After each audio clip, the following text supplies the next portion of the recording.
Today I'm going to be talking about 5 things that new investors oftentimes make mistakes on. One of the top things that I would say new investors make huge mistakes on is that they procrastinate when it comes on to making investment decisions at all. Like they think about it and they're thinking, you know what, I'm going to wait for the right time period to invest. They just think, you know what, I'll do that at some point. They look at a lot of literature on it.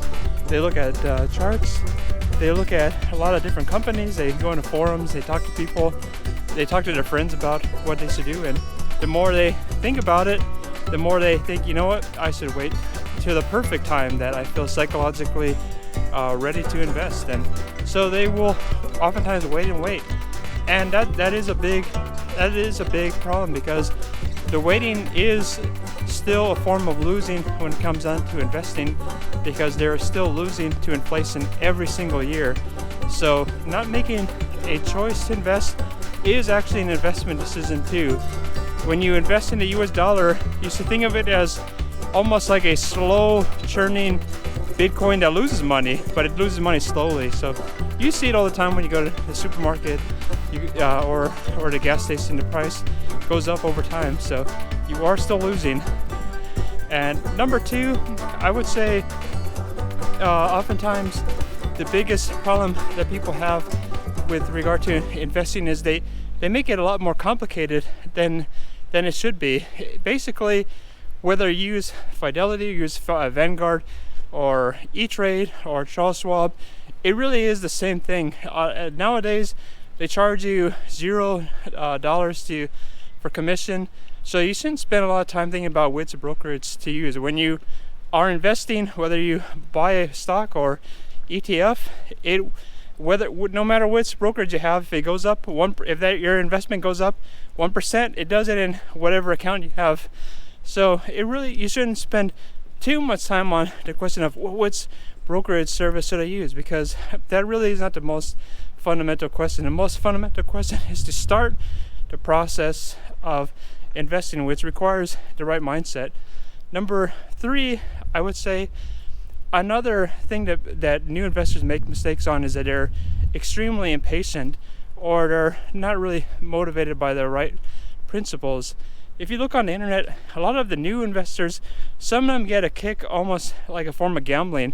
Like on Reddit, there's a forum called Millionaire Wall Street Bets or something like that.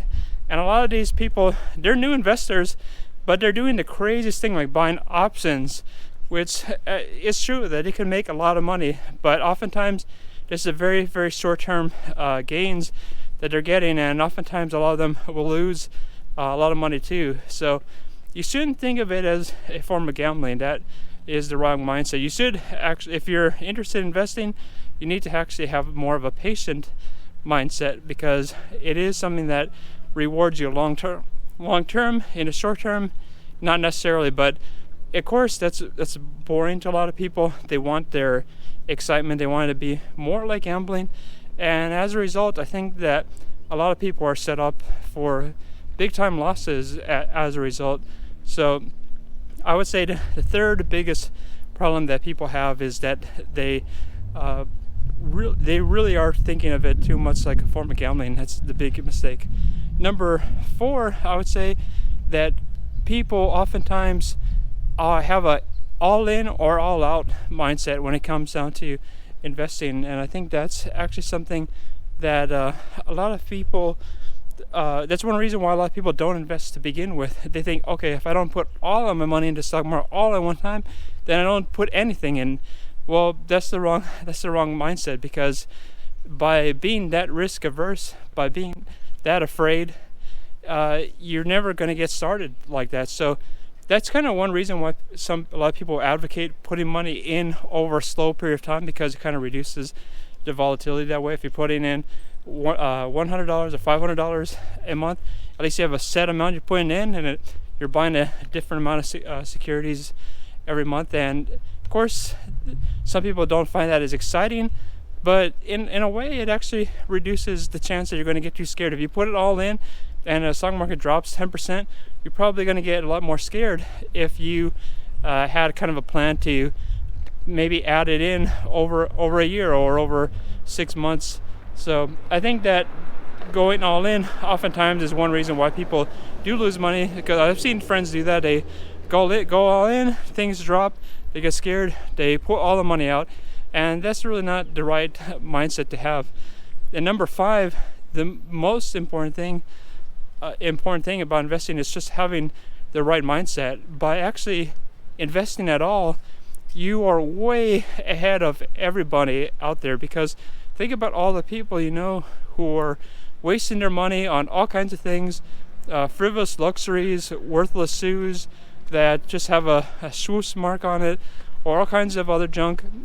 Just by investing, it doesn't really matter what it is, like whether you choose Vanguard or Fidelity, you put in ETFs, something that's diversified. You're way ahead of people who have credit card debt, who have many people have extremely high tuition debt. If you are investing, you are definitely way ahead of people. And I think just realizing you have the right mindset is placing you way ahead of other people.